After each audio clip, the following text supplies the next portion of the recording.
Эшчәнлек нәтиҗәлеге буенча нибары 9-нчы урында. Шул категориядәге бүлекләр арасында тип докладчы барлык юнәлешләр буенча җентекле анализ ясады.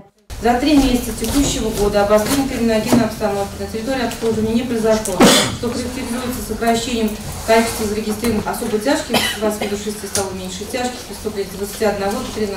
Социаль мошенниклык очраклары арткан, ачылмаган җинаятьләр саны үскән һәм бу тулаем җинаятьләр күләме кимү шартларында көнкүрештә кылынганнарын арттырмаска, экстремистлыкка юл куймаска Алмаз Әхмәтшин район хокук саклаучыларын яшәүчеләр белән тыгыз эшләргә чакырды. Население смотрит на вас. Вы всегда являетесь, это и было, и это и есть. Вы пример соблюдения закона. Поэтому это так должно оставаться. Я не думаю, что здесь находятся, наверное, нарушители, но тем не менее, все-таки здесь подтянуться нужно.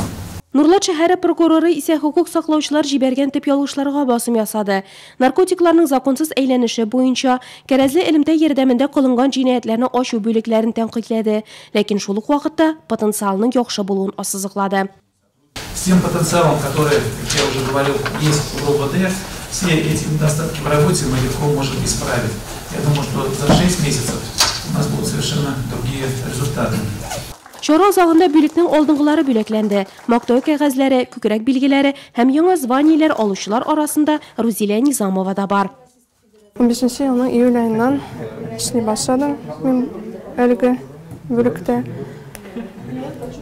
2 ел гади хезмәттә эшләдем. Шул гади хезмәттән соң 17 елда аттестация үтеп, наtional аттестация үтеп, бүген көндә үземнең беренче званиемне алдым.